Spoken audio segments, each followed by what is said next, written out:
3 बार NEET की exam दी थी, लेकिन वो क्वालिफाई नहीं हो पाई। उसके माइंड में जितने भी नेगेटिव थॉट थे उन सभी को एड्रेस करने की कोशिश की।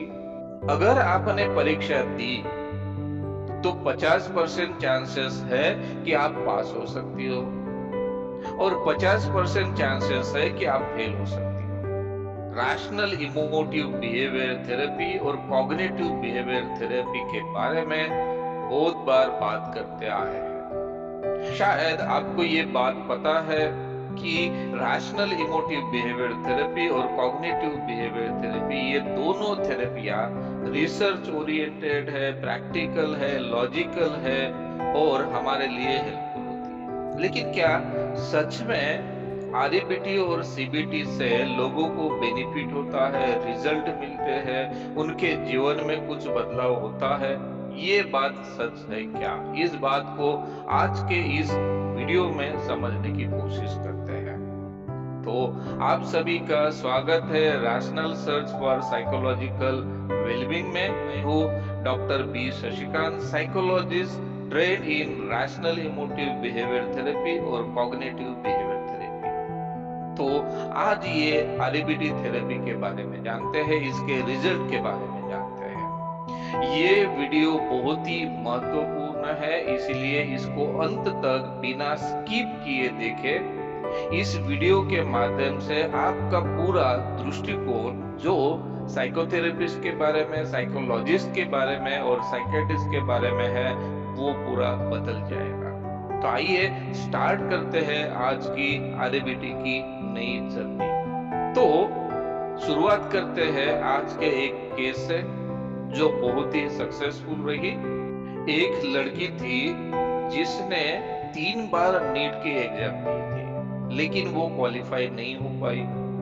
चौथी बार भी उसने नीट का फॉर्म भरा था, लेकिन इस बार उसका पढ़ाई में बिल्कुल मन नहीं लग रहा था। जब भी वो पढ़ने के लिए जाती, एंशियस हो जाती, डिप्रेस्ड हो जाती। साथ में उसका किसी भी चीज में मन नहीं लगता था, उसको हैप्पीनेस फील नहीं होता था, उसकी रूटीन बदल गई, प्रोएक्टिवनेस चला गया, एक्टिवनेस चला गया। साथ में नींद में भी डिफिकल्टीज होने लगी। उसको ये बार बार लगता था कि उसकी मेमोरी पावर लॉस हो गई है, उसको कुछ याद नहीं रहता, वो ठीक से याद नहीं कर पा रही है। इस हालत में वो लड़की ऑनलाइन थेरेपी के लिए मेरे पास आई। जैसे ही मुझे पता चला कि सुसाइडल थॉट है, इमीडिएटली इमरजेंसी तौर पर उसको मेडिसिन लेने का सलाह दिया और उसने वो मेडिसिन भी ली। उसके बाद और ऑनलाइन साइकोथेरेपी सेशन की शुरुआत की। उसके माइंड में जितने भी नेगेटिव थॉट थे उन सभी को एड्रेस करने की कोशिश की।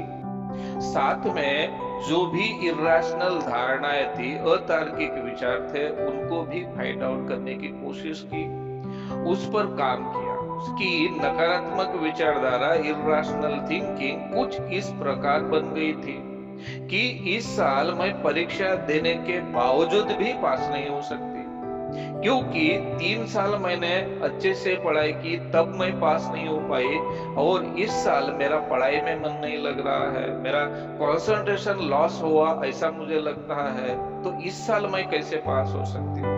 ये एक इर्रेशनल धारणा, नकारात्मक सोच। और दूसरा ये था, अगर मैंने जीवन में एमबीबीएस नहीं किया तो जीकर क्या फायदा?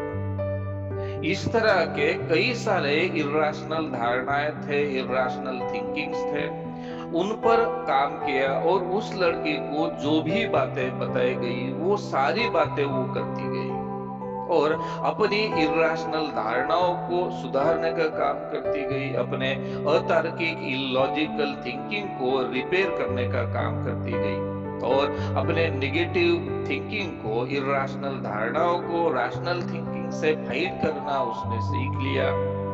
और मैंने उसको एक और बात बोली कि देखो, अगर आपने परीक्षा दी तो 50% चांसेस है कि आप पास हो सकती हो और 50% चांसेस है कि आप फेल हो सकती हो। लेकिन अगर आपने एग्जाम दी नहीं तो 100% चांसेस है कि आप सिर्फ और सिर्फ फेल ही हो सकते हो।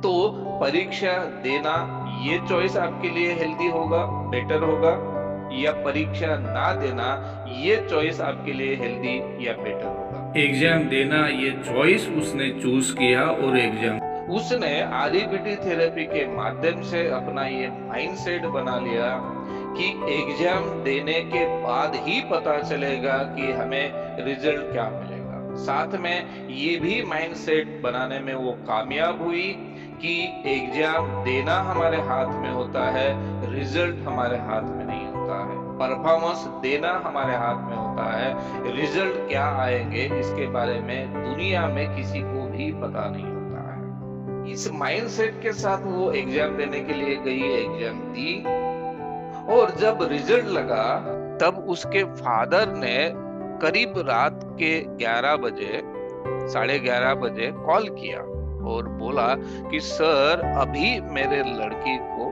515 मार्क मिले हैं और शायद उसका अभी नंबर एमबीबीएस को लग सकता है। और जब ये लिस्ट लगी तब उस लड़की ने कॉल किया कि सर मुझे गवर्नमेंट कॉलेज अलॉट हुआ है, गवर्नमेंट कॉलेज मिला है और मेरा नंबर एमबीबीएस को लगा है।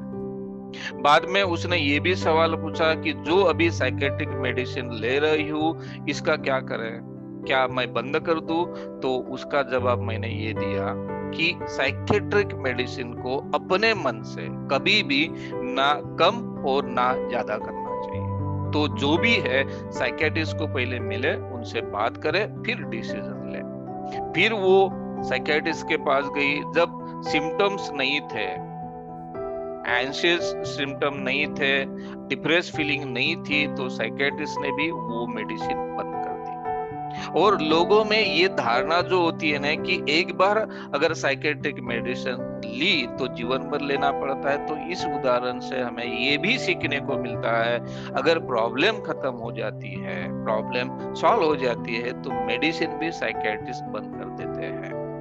अभी इस लड़की को जो मैंने शब्द यूज किया कि एंशियस फीलिंग थी, डिप्रेस फीलिंग थी, तो ये कोई डिसऑर्डर नहीं था, मानसिक बीमारी नहीं थी। डिप्रेशन ये मानसिक बीमारी है, एंजाइटी डिसऑर्डर ये मानसिक बीमारी है, लेकिन हमें ये पता ना होने के कारण कभी कभी हमारी गलत धारणाएं बन जाती है। अभी ये बात इंपॉर्टेंट है, अगर उस लड़की ने साइकोथेरेपी नहीं ली होती तो शायद वो एग्जाम ही नहीं देती, और एग्जाम नहीं देती तो ये रिजल्ट भी नहीं आते। वो जीवन में दूसरा कुछ कर लेती, लेकिन पूरे जीवन में उसके माइंड में गिल्ट बना रहता कि ये मुझे करना था लेकिन मैं कर नहीं पाई। औरों से वो अपने आप को हमेशा नीचा दिखाती, अपने आप को कम मानती, उसमें एबिलिटी नहीं है, उसमें क्षमता नहीं है, यही मानकर वो जीती। लेकिन अब देखिए, माँ बाप को भी ये होप नहीं थी कि मेरी बेटी एमबीबीएस में जा सकती है, एमबीबीएस कर सकती है। एंशियस फीलिंग के कारण, डिप्रेस फीलिंग के कारण और अतार्किक विचार, इरैशनल थिंकिंग और नकारात्मक विचारों के कारण जो परफॉर्मेंस हमें करना है वो हम परफॉर्मेंस कर नहीं पाते, और इसीलिए जो रिजल्ट हमें अपेक्षित है वो नहीं मिल पाता।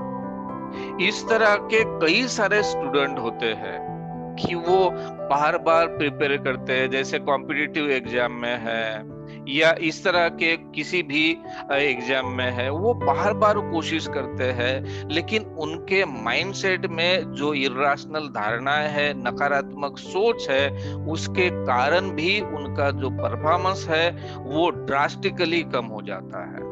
तो अगर ऐसी कोई सिचुएशन है तो इस तरह का सलाह आपके लिए बेनिफिशियल हो सकता है। ये वीडियो आपको कैसे लगा इसके बारे में कमेंट्स में जरूर कहें, और अभी तक आपने इस चैनल को सब्सक्राइब नहीं किया हो तो इस तरह की psychological, psychotherapy related video information देखने के लिए अभी इस चैनल को सब्सक्राइब कीजिए और ये इंफॉर्मेशन ज्यादा से ज्यादा लोगों के साथ शेयर कीजिए। ये वीडियो देखने के लिए थैंक यू, धन्यवाद। मिलते हैं नेक्स्ट